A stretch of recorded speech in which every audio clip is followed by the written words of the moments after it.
안녕하세요. 절대값TV의 명품 PD 한PD입니다. 자, 오늘 주식시장이 한 30포인트 이상 빠졌는데 그 원인은 미국의 국채 금리가 폭등을 했다라는 거죠. 그래서 우리나라 주식으로 보면 8,700억 정도 매도를 했어요. 한 30포인트 빠졌는데, 자, 미국의 국채 금리가 폭등하는 이유는 미국의 주식시장이 폭등하기 때문에 그런 거예요. 그죠? 자, 미국의 주식시장이 왜 폭등했어요? 세계의 돈이 다 미국으로 빨려 들어가고 있어요. 그죠? 미국이 요즘 얼마나 잘 나가냐면, AI 반도체, 엔비디아 반도체죠? 안 팔겠다 이거예요. 그죠? 이 쿼터제를 하겠다 이거 쿼터제. 우리나라는, 사고 싶은 만큼 사. 우리나라 우방이니까. 그러나, 다른 국가들은 쿼터제를 하겠다. 그 정도로 AI 반도체는 압도적인 기술을 보여줬고, 그것을 가지고 세계의 돈을 너무 많이 빨아들이다 보니까 미국의 주식시장이 급등을 하고, 미국의 주식시장이 급등하니까 고용이 늘고, 그죠? 고용이 늘고 서비스업이 호황이고, 그러니까 일자리가 늘어나고, 그러니까 이건 경기가 나쁘지 않네. 금리를 올려야 되겠네. 그죠? 그러니까 주식시장이 조정을 받고 있는 거죠. 그죠? 미국도 조정을 받고 있고, 우리도 조정을 받고 있고, 어떻게 보면 자연스러운 거예요. 그죠? 자연스러운 거야. 너무 거품이 끼면, 어차피 조정을 받아야 되는 거고, 그죠? 그런 거예요, 원래. 자, 문제는 이게, 우리에게는, 또 다른 충격으로 다가온다라는 거죠. 그죠? 우리에게는, 뭐랄까요. 치명적일 수 있다. 왜냐면 우리는 지금 경기가 불황이잖아요. 자, 경기가 불황이기 때문에 금리를 내려야 돼. 그죠? 절제절명의 상황이 우리는. 지금, 우리가 어느 정도로 심각하냐면요. 자, 이거 보세요. 국내 소비 판매액이 신용카드 대란으로 2003년도죠. 2003년도에 막 소비를 진작하려고 카드를 남발했잖아요. 길거리에서 막 카드 사인 받고 하나씩 나눠주고 그랬잖아요. 그죠? 아무나. 그죠? 그럴 때가 있었잖아요. 그러면서 카드회사 막 그렇게 해서 나중에 부도나고 그랬잖아요. 자, 그때 소비가 급감했던 21년 만에 가장 큰 폭으로 줄었다. 그죠? 큰 폭으로 카드의 소비가 줄었다. 내수가 불황이다. 여러분 지금 심각해도 이거 너무 심각해요. 어느 정도 심각하냐면요. 요즘 세종도 엄청나게 불황인데, 제가 그 철거업자한테 들은 얘기가, 이번 주에 보통 이제 주말에 철거를 좀 많이 하거든요. 주말에 세종에서 철거한 업체가 200개라는 거야. 그러니까 요식업 하시는 분들, 장사하시는 분들 장사가 안 돼서 막 철거하잖아요. 200개를 철거해가지고 그 철거만 막 폐기물이 나오는데 그 폐기물 처리를 못했다는 거야. 차들이 바빠가지고, 폐기물 차량들이 바빠가지고. 그래서 거리에 그냥 그 상가거리에 폐기물들이 쌓여 있어요. 가서 보니까. 내가 사진을 보여줬어야 되는데, 내일 보여드릴게요. 찍은 게 있어요. 자, 그 정도로 지금 엄청난 불황이다. 그 불황의 원인은 이미 얘기했죠. 인플레, 폭등, 그죠? 물가 폭등. 그 다음에 어마어마한 우리 부채, 그죠? 그리고 전혀 수출의 호황인데 전혀 낙수 효과가 없다. 자, 그런 이유. 자, 그리고 일자리가 줄어들고, 그죠? 일자리가 줄어들고 있어요, 지금. 그죠? 우리 젊은 애들이 좋은 직장을 취업을 못 하고 있잖아요, 지금. 그죠? 줄어들고 있어요. 그런데다가 우리 베이비붐 세대, 2차 베이비붐 세대는 막 은퇴하고 있고, 그죠? 은퇴하면 결국은 월 한 900 벌던 사람들이, 지금 은퇴하면 얼마나, 한 200만 원 받는, 200도 못 받잖아요. 그죠? 아니, 소득이 없는 거야. 그죠? 65세까지 연금도 안 나오니까. 그러니까, 소비를 못 하더라고. 내 주변에 은퇴하신 분들 보니까. 전에는 한 연봉이 1억 5천 받다가 은행 다니다가, 근데 은행 다니면 더 받았죠. 한 2억 받겠죠. 근데 은퇴하니까 연금이 65세부터 나오고 제로야. 그 소비가 안 되죠. 그죠? 소비가 급감하는 거야. 베이비붐 세대의 은퇴, 젊은 아이들의 어떤 그 부채로 인한 부담. 그죠? 우리 30, 40대 애들은 집을 영끌해서 사가지고 쓸 돈이 없어요. 그죠? 이게 우리 사회의 문제인가, 우리 사회의 문제. 이게 다, 여러분들, 이게 다 기득권들이 만들어 놓은 거예요. 우리나라 기득권들이. 예? 자기들이 땅을 다 소유하고 그 땅값 폭등으로, 그죠? 분양가가 올라간 거죠. 그죠? 그리고 결국은 30, 40대 가고 다 짊어졌고, 그죠? 결국은 이게 구조적 불황이 왔어요, 우리는. 그죠? 이거는, 그렇다고 이 불황을 돌파할 수 있는 방법은, 뭐 생산력의 증가, 생산 효율성의 증가, 뭐 그런 거잖아요, 경제적으로 보면.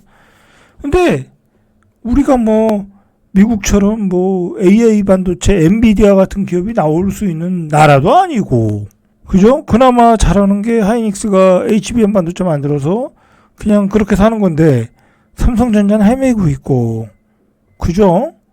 그러니까 우리가 지금 돌파구가 없어요. 이 구조적 불황을 돌파하기 위한 돌파구가 없어. 예전에는 막 뭐 반도체 수출하고 자동차 수출하고 석유화학 수출하고 그러는데, 석유화학 산업은 쇠퇴하고 철강은 맛이 갔고 공장 폐쇄하고 있고, 그런데다가 우리 젊은이들은 부채에 완전히 목덜미를 잡혀버렸고, 우리 세대는 은퇴해서 쓸 돈이 없고, 자, 이렇게 된 거야. 그러니까 지금 카드 소비액이 지난해 1월부터 11월 소매 판매액 지수가 이 카드 소비한 게 이제 지수로 나오는 거잖아요. 오히려 줄었다는 거야. 2.1%. 금액이 줄은 거니까 엄청나게 줄은 거예요, 이건. 그죠? 인플레가 된 상황에서 금액까지 줄었으니까. 이게 얼마나 충격적이냐면 2003년 감소 이후 21년 만에 최대 감소폭이라는 거야. 그죠? 심각한 거예요, 여러분들. 근데 제가 지금까지 얘기한 내용 중에 다 들어간 거예요. 우리 세대는 은퇴했기 때문에 쓸 돈이 없고, 그죠? 우리 젊은이들은 너무 많이 빚을 져서 사서 쓸 돈이 없고, 지금 룰루랄라 하는 친구들은 누구예요? 금수저죠. 금수저 아버지가 금수저 아들에게 좋은 집을 사줘서 지가 급등하니까 그 친구들만 룰루랄라가 된 거야. 지금 여러분 상황이 이렇다는 거야. 뭐 이게 자본주의인 거야. 이 자본주의가요 더 무서워졌어요. 여러분들 정신 차려야 돼. 그죠? 자본주의가 우리 때는 소득 가지고도 극복하고, 어떻게 보면 부동산에서 돈을 벌 수 있는 기회도 있었고, 주식 투자로도 돈을 벌 수 있는 기회가 있는데, 요즘은 안 그래요. 그죠? 요즘 뭐 주식해서 돈 벌어요. 그죠? 쉽지 않잖아요. 그죠?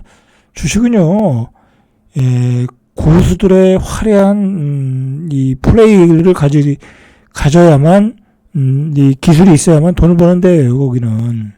그죠? 그렇다고 여러분들 작년에, 뭐, 연말에 미국 주식 들어가서 어떻게 됐어요? 그죠?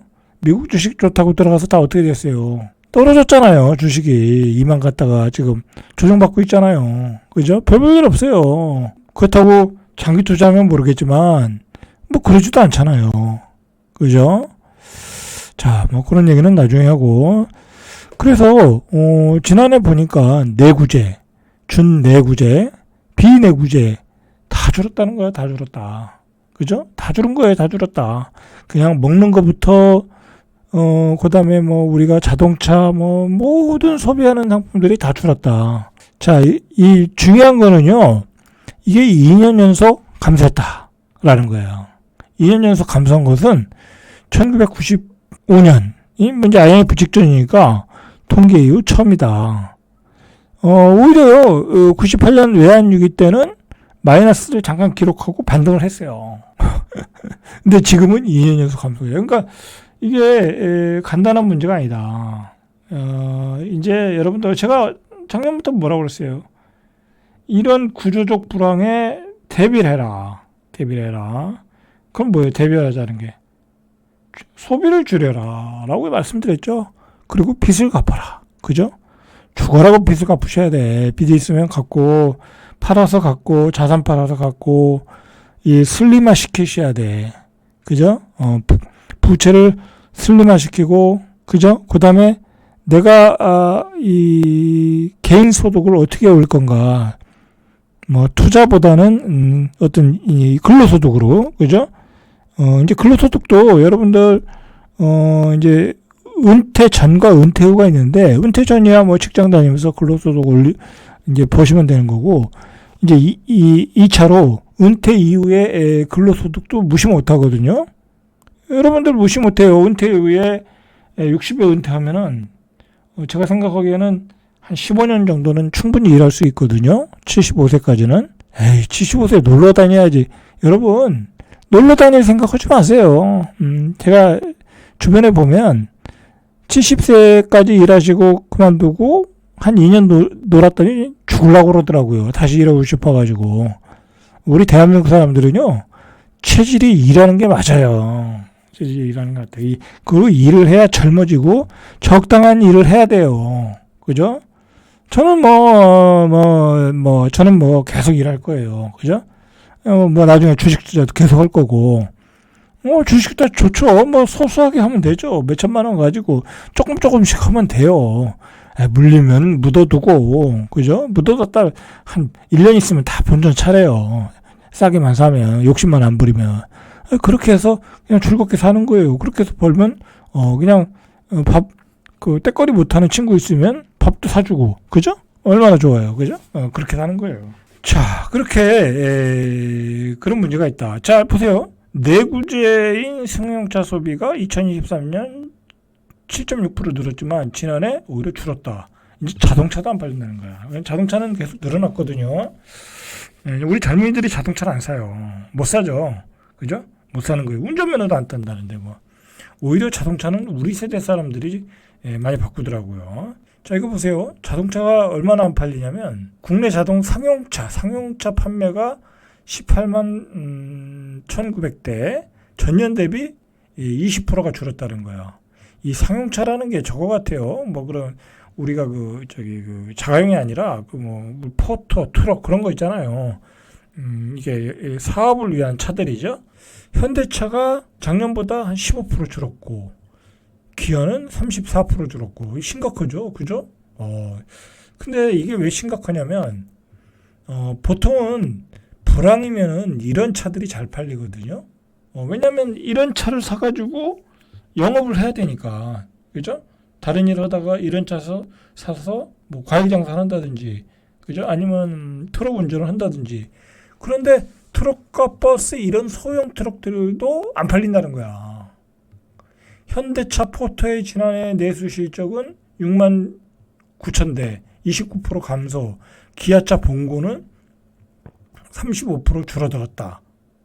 그래서 간헐적으로 생산 라인도 줄이고 있다는 거야. 그러니까 여러분들 보통 불황이면 이런 차들이 많이 팔리는데 불황인데도 이런 차가 안 팔린다면 이런 차를 사서 해봤자 장사가 안 된다는 거야. 그죠? 자, 그리고 제가 생각하기에는 자꾸 소비할 사람이 줄어드는 것 같아. 그죠? 소비층이 줄어드는 거야. 이게 결정적인 건데요. 여러 가지 이유도 얘기했지만 우리가 저출산 고령화 되면서 우리 젊은 애들, 그죠? 지금 한참 소비한 애들이 20대, 30대 사이잖아요. 그죠? 40대도 마찬가지지만 가장 소비가 왕성한 20대, 30대 애들이 엄청나게 줄었어요. 이거 제가 내일 한번 통계를 한번 잡아볼게요. 이 애들이 엄청나게 줄어들었어. 이 지방은 확 줄어들었고, 그죠? 다 서울로 갔으니까. 그럼 서울이나 수도권이 나아져야 되는데 얘네들이 이 소비가 인구도 줄어들었고 그리고 소비 패턴도 달라졌어. 그죠? 얘네들이 또 예전만큼 술도 안 마시고, 그죠? 모임도 별로 많이 하지도 않고, 왜냐면 이 컴퓨터가 발달되다 보니까 집에도 있고, 집에서 노는 애들도 있고, 그죠? 그러다 보니까 소비가 달라졌어. 그러니까 소비가 안 되는 거예요. 그죠? 모임을 해야 뭐 소비가 되는 거지. 그죠? 구조적 불황이다. 자, 이거 내일 한번 이야기해 볼게요. 자, 다 이런 이유 때문에 지금 우리가 엄청난 불황이다라는 거예요, 지금. 자, 부동산 얘기를 좀 들어가야죠, 우리가. 자, 부동산 얘기로 들어가면 그런 것들이 그대로 반영이 되고 있어. 그죠? 그대로 지금 반영이 돼 가지고 뭐 우리 젊은 애들은 그냥 다 영끌해서 집 사가지고 그냥 그 집값은 안 오르지. 그러다 보니까 뭐 경매로 다 던지는 애들도 있고 지금 뭐 억지로 버티고 있는 거죠. 그죠? 그리고 지금 뭐 고분양가 사는 사람들도 이제 피를 바라보기 힘들어요. 피 바라보기 힘들고 그냥 이제 평생 이제 빚만 갚다 사는 거야. 빚만 갚다가 평생 사는 거야. 이제 그렇게 보셔야 되는데 지금 갑자기 시장이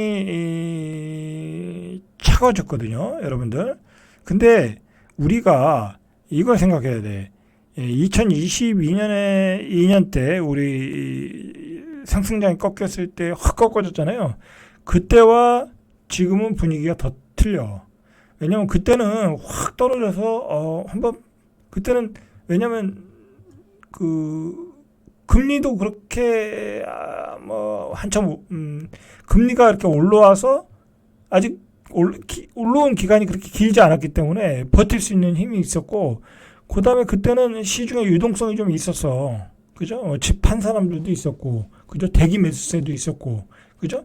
그래가지고 많이 떨어지니까 반등 한번 준 거잖아요. 그죠? 작년에 2024년도에 반등 한번 준 거야.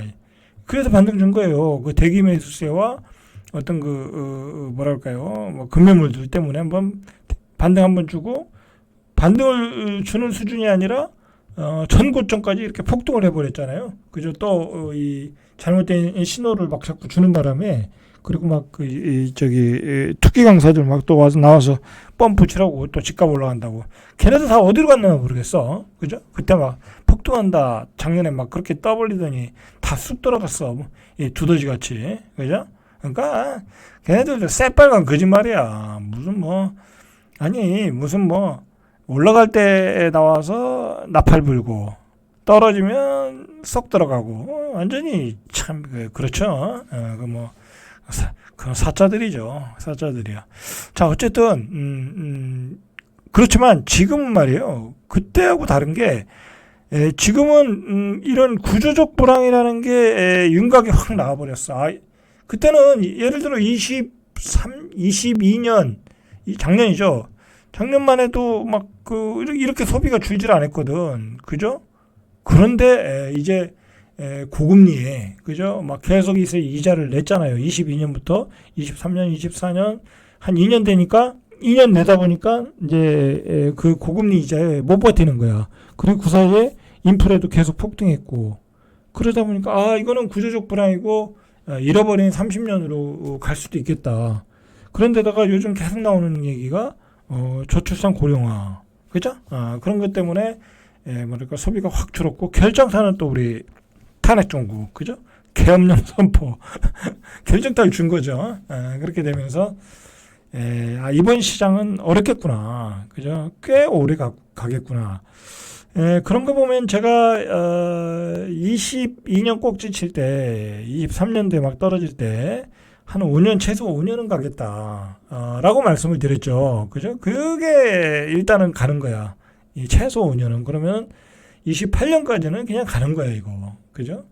회복하기가 어려워. 그럼 28년도 회복 좀 하려고 하니까 23년 30년 되면 인구가 파라박 하면서 오는 거야. 이거 완전히 뭐랄까요? 트랩에 빠져버렸어. 우리 한국 경제 한국 사회가 완전히 트랩에 빠져버렸어. 그렇다고 그걸 돌파할 수 있는 어떤 돌파구도 안 보이고, 그죠? 예전에 2010년 뭐 그때는 그 돌파구가 뭐였어요? 중국이었죠, 그죠? 우리가 중국 시장에서 떼돈을 벌었고, 그죠? 그 다음에 2015년, 16년 그때는 뭐 수출도 잘 됐고, 그죠? 그때가 중국에서 잘 벌 때고. 그런데 그 수출에서 번 돈이 다 부동산으로 갔고 거기서 또 우리 기업들은 구조조정을 못했고 그러다 보니까 지금은 은행만 돈 버는 거예요. 은행만 우리가 빚을 많이 졌으니까 은행만 그런 거예요, 여러분들. 자, 이거 굉장히 오늘 고퀄리티네. 그죠? 고퀄리티야. 자, 이런 상황이다. 자, 당연히, 지금 이제, 문제는 뭐냐면, 가격이 지금 평균 가격이 2억씩 떨어졌다는 거야. 2억씩. 1월 아파트 평균, 서울 아파트 평균 거래액이 9억 9,544만 원. 그죠? 전월에 11억 3,228만 원. 그러니까 이게 서울이 지금 평균 2억 떨어진 거야. 그죠? 그냥 쉽게 생각해서. 그죠? 서울이 전달에 비해서 한 2억 정도 떨어졌다. 평균 가격으로. 그죠? 그럼 다음 달에 어떻게 떨어지나 한번 보시면 알겠죠. 그죠? 2023년 4월에는 10억. 그죠? 지난해 4월엔 11억. 그죠? 연말에 뭐 11억, 12억이었는데 확 떨어진 거야, 지금. 집값이 급락을 하고 있다라는 거야. 그죠? 완전히 급락을 하고 있다.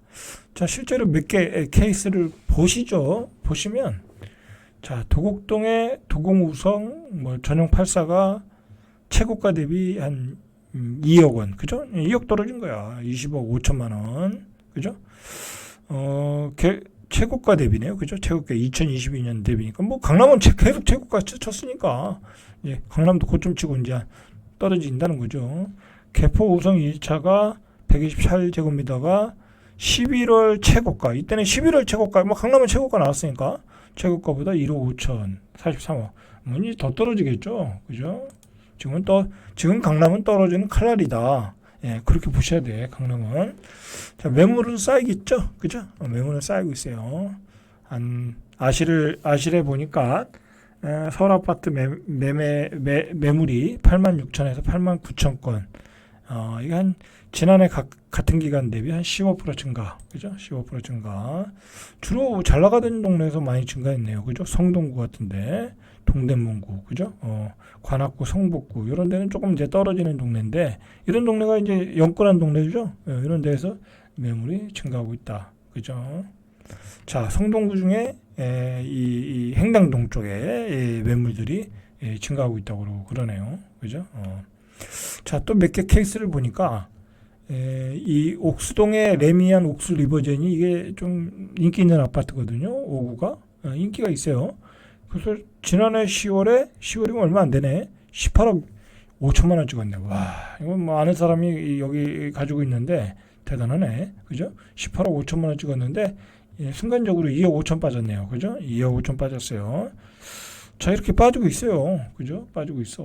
그죠? 예. 그러니까 쉽게, 아까도 얘기했지만, 전달에 비해서 2억 정도 빠졌다. 그렇게 생각하시면 되죠. 그죠? 자, 잠실의 1cm 12월 18층이 26억 1,500, 28억 5천 찍었으니까, 어이구, 이것도 2억 3천 빠졌네. 그죠? 2억 빠진 거예요. 자, 강남구 대치동의 레미안 대치팰리스 94가 지난달 3층이 40억, 지난해 11월이 42억, 역시 2억 빠졌네요. 그죠? 2억 빠졌어요. 2억 빠졌다. 자, 상황이 이래요. 상황은 이런데, 계엄 정국 때문에 지금 경기가 안 좋다 보니까 정부가 돈을 확 풀고 있어요, 지금. 돈을 푸는 방법은 요 RP, 이 RP, 매입을 하는 거죠. 기관들이 가지고 있는 채권을 매입을 하는 거야. 그럼 기관들이 돈이 생기잖아요. 그죠? 그렇게 해서, 돈을 지금 한 47조를 풀었다고 그러네요. 그죠? 뭐, 돈을 확 풀고 있어요. 돈이 풀려도 침체라는 거야, 문제는. 그죠? 돈이 좀 풀려도 침체다. 이게 문제인 거야. 그죠? 돈이 풀려도 침체다. 이게 왜 그러겠어요? 그죠? 돈이, 골고루 가지 않아서 그래. 쉽게 얘기해서, 여러분한테 돈이 가지 않잖아요. 그죠? 돈이 가지 않아요. 금융시장에서 놀고 있거나, 뭐, 기관들이 그거 가지고, 투기성 거래를 한다든지, 그죠? 그런 거야. 이게 뭐, 아니면 기업 쪽으로 간다든지, 돈이 돌질 않는 거야. 제대로 돌질 않는 거야. 그리고 장사 되는 데만 되고, 안 되는 데는 안 되니까. 이 불황 때도 되는 데는 되고, 안 되는 데는 안 되잖아요. 그죠? 자, 여러분들, 결국은, 이 모든 지금 현재 문제의 어떤 문제점이, 이 구조적 문제점이 그대로 나타나는 데가 바로 은행이에요. 왜냐면 우리가 폭등한 물가, 자영업자 지금 막 연체율이 급등하고 있으니까 그다음에 뭐 우리 대출도 어마어마하게 받았으니까 우린 벌어서 다 은행에다 갖다 주는 꼬라지가 됐잖아요. 그죠? 뭐 지금 뭐 아파트 분양받으려면 뭐 12억 서울에서 그러면 뭐 한 5, 6억은 받으셔야 되잖아요. 그죠? 그러면 한 달에 이자 얼마예요? 한 200만 원씩 갖다 내잖아요. 우리가 한 800만 원 벌어서 200만 원 갖다 주는 거예요. 그나마 800원 버는 사람 그렇게 많지는 않지만. 자, 그러니까 은행이 떼돈을 벌고 있다라는 거죠. 그죠? 그게 은행에서 나타나는 거예요. 그러니까 지금 은행주가 별로 안 떨어지고 있는 거예요. 은행주가. 여러분들, 제가 팁을 하나 알려드리면, 앞으로 주식은요, 돈을 잘 버는 기업에 투자를 하셔야 돼. 이럴 때 불황일수록. 그러니까 돈 잘 버는 기업을 빨리 잘 찾으셔가지고, 그런 거 투자하셔야 되는 거야. 그죠? 자, 보세요. 세계의 이 예대금리가 역대급이라는 거야. 우리가 기준금리와 돈을 빌려주는 금리가 지금 차이가 엄청나게 나니까 은행의 차익이 어마어마하게 나오고 있는 거잖아요. 그죠? 우리가 금리는 내렸는데 우리가 대출받는 금리는 안 내렸잖아요. 그죠? 그렇다고 우리가 적금 드는 금리가 올라가질 않았잖아요. 그 차익은 누가 다 가져가요? 은행이 다 가져가는 거죠. 자, 은행들이 임금 인상률은 별로 높진 않아요. 왜? 다른 걸 올려주면 되니까. 이 성과급으로 올려주면 되니까. 아니면 복지 포인트로 올려주면 되니까. 아니면 나갈 때 희망퇴직금을 완전히 억대급으로 주면 되니까. 그죠? 은행들이 떼돈을 벌고 있어요. 그 은행들이 또 떼돈을 버는 이유 중에 하나가요. 이 친구들이 계속해서 희망퇴직을 시키잖아요. 그죠? 얘네들은 AI 반도체의 수혜를 받는 업종이에요. 반도체로 이 인공지능으로 자동화를 시킬 수 있는 부분이 많은 데가 은행이라고요. 그러니까 효율성이 높아지겠죠. 그죠? 그러니까 사람이 필요 없어요. 그러니까 몇 억씩 주어서 다 내보내는 거야. 사람이 필요 없으니까 인원이 줄어드니까 이익이 엄청나게 늘어나겠죠. 그죠?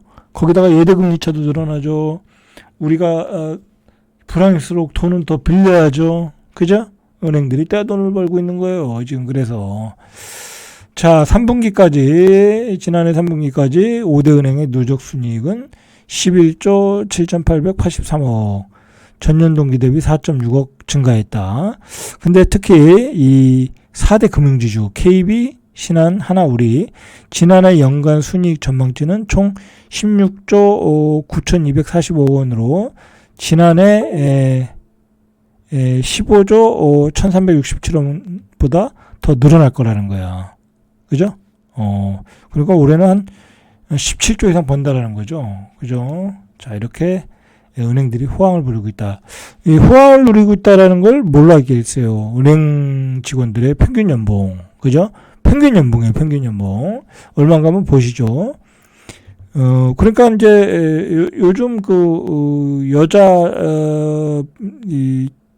인기 직업이 이거겠네요. 그죠? 은행 직원. 뭐 이런 여자분들이 아주 1등 신부감이네요. 그죠?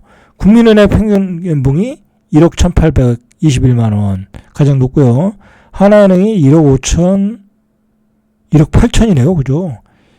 1억 1,800 국민은행이. 그 다음에 하나은행이 1억 1,566만 원. 농협이 1억 1,069만 원. 우리은행이 1억 969만 원. 그죠? 어마어마하죠. 그러니까 은행에 두 분이 다니시는 분이 부부다. 그죠? 아니면 은행에 다니고 뭐 대기업에 다닌다. 그러면 둘이 연봉이 한 2억이 넘는 거예요. 뭐 그런 사람들이 좋은 집을 사는 거예요, 이제는. 그죠? 이제는 이렇게 소득 격차가 확 벌어지고 있어요. 이 불황일수록 돈 버는 데는 돈 벌고 못 버는 데는 돈을 줄 수가 없잖아요. 그러니까 더 못 사는 거야. 이럴 때일수록 이제 소득의 격차도 늘어나고 아파트도 더욱 양극화될 가능성이 높겠죠. 잘 버는 사람들은 잘 벌고 못 버는 사람들은 못 버니까. 자, 그러니까 방법을 강구를 해야 되겠죠. 그죠? 어떻게 내 수익을 보전할 것인가. 뭐 그런 점들을 좀 강구를 해야 돼요. 자, 그런데요. 마지막으로 말씀드리고 싶은 게 뭐냐면 여러분들 필요한 만큼만 벌면 돼요. 필요한 만큼만. 저도 이제 뭐 많이 60이 이제 내년이면 60이니까 이제 이 지난 삶을 되돌아보니까 너무 많이 벌 필요 없어요. 필요한 만큼만 버시면 돼. 필요한 만큼만. 남과 비교하다 보니까 나도 뭐 몇십억대 부자가 된다. 뭐 100억대 부자가 된다. 그런 생각을 가질 수 있잖아요. 다 필요 없어요. 필요한 만큼만 벌으면 돼요. 예를 들어 나는 10억만 벌었다. 그죠? 10억만 벌으면 그게 100억의 가치가 되는 거예요. 그죠? 왜냐면 나는 10억만 있으면 되니까. 굳이 내가 필요 없는 걸 벌어서 건강을 해치거나 가족에게 뭐 가족과 보낼 시간을 못 보내거나 그럴 필요가 없잖아요. 그죠? 단 필요한 만큼만 벌고 건강을 더 지키고 자기 개발에 노력하라. 그게 더 행복한 삶이 아닌가? 저는 뭐 그렇게 생각을 해봅니다. 자, 절대값TV의 명품 PD 한PD였습니다.